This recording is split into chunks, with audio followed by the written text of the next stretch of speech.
Welcome to Inside Auto Podcast, where we feature everyone and anyone you'd want to talk to in and out of the automotive industry. Ilana Shabtai, Inside Auto Podcast, Day 2 at NADA. I'm here with Alan Krutsch, the Director of Marketing and Industry Relations at Fuse Autotech. And dawn breaks over Dallas at the NADA show, ready for Day 2. Yeah, you had quite the night last night.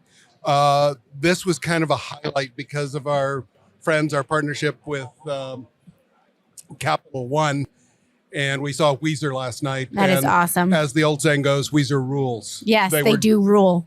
It was really awesome. It was a wonderful party. That's awesome. And only a large financial institution can pull that off. Fund that kind of party. Yeah. But, geez, it was great. It was awesome. Yeah.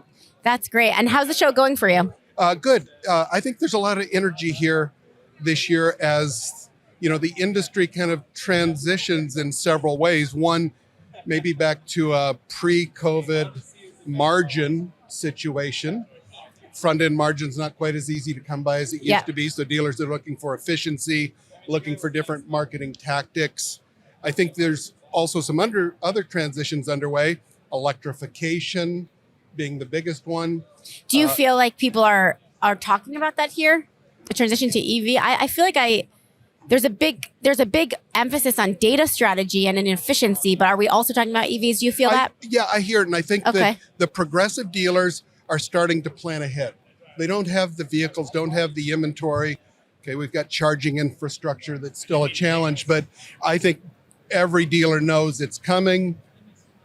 Lots of predictions about when it'll be mass adoption, but dealers are starting to plan for it because their OEMs are planning for it. You got to put a charger in. You're going to have to qualify to be an EV dealer. So this is in the back of everybody's mind, although it may not be today's revenue generator.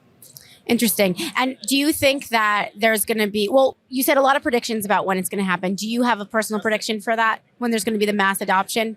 Yeah, so if I knew, I wouldn't be doing this for a living, obviously. But I think charging infrastructure has a lot to do with it. Yeah. I also think affordability has a lot to do with it. And I think that'll come perhaps early on in two directions. Tesla is clearly the most efficient manufacturer of electric vehicles in the United States. So as they've just lowered their prices, they could probably lower them more and still be profitable. They're talking about bringing out a $30,000 or less EV. I think Asian companies also, particularly Chinese companies, could kind of crack that affordability issue as they start to come in. When electric cars are $30,000 to $40,000, when there's a charger near me, then I think consumers are going to start to say, this makes sense. I like the environmental play. I think the other thing that's maybe not as well publicized is they're really fun to drive. The torque in an electric vehicle is very exciting, even in an inexpensive vehicle. I think you hit the nail on the head with the affordability. It's actually, we looked at, and there's not so much data just because the price drop was pretty recent, but we did look at, from our data, EV interest in dealerships before and after the Tesla news came out about the price drop, and we saw a 44% decrease in interest in dealership EVs, meaning probably those people were going to Tesla. And even more fun of a fact is that we looked at EV interest across the board after Elon Musk made the Twitter announcement, and it wasn't affected, meaning it's obvious that price has a bigger effect on how people are going to make decisions over anything else. So I think that's probably very accurate what you're predicting. Tesla's the number one selling luxury vehicle in America. So there's a whole large segment of consumers that go, Tesla's cool, but it doesn't fit my budget. Yeah. It's still a really powerful brand. And when that brand can be acquired for $40,000 or less for a really nice car, whole big segment of people that now consider themselves a Tesla prospect. Yeah. That's great. Congratulations. Yeah. Right. Now, Fuse Autotech is all about the efficiency on the floor for the dealers. Do you feel like what's the difference between last year's energy and this year's energies with the dealers that are interested in your tech based on the economy and all the factors of, what we're going through in the automotive industry? So I think to be a good vendor in the technology space, you have to discover a pain point or a problem that dealers need help solving. And I think over the last 2 years, when you had that conversation, dealers said, my problem is getting more cars to sell at full price. Right. I don't have tech problems. In fact, I don't have any problem other than how could I get more of these? And so as supply comes back, as margins start to compress, then we go back to efficiency. And I recall when I was in the retail business working as a general sales manager, I gave the speech every January to the team. Said, this is just the law of the jungle.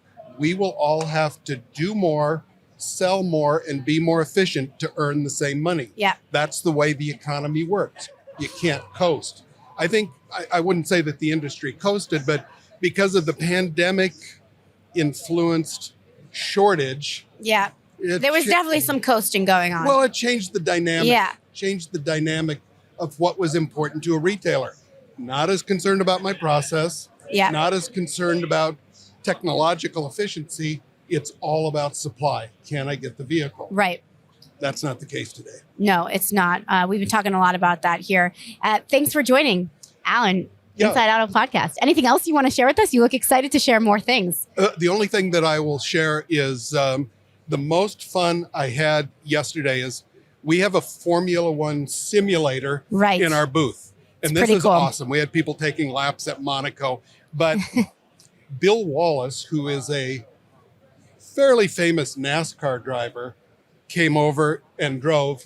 And he drove the wheels off the thing. It was very funny. We have some great video that we're going to that's post. awesome. So, That's awesome. We'll stay tuned to check that out. Perfect. Thanks And for this having morning me. when I came over too, Colton, the CEO, was just cruising on the simulator. So it looks like a lot of fun. Oh, good. Thanks for having joining me. us. My pleasure. Inside Auto Podcast. Thanks for listening to Inside Auto Podcast. Check out our other episodes with top entrepreneurs and industry leaders.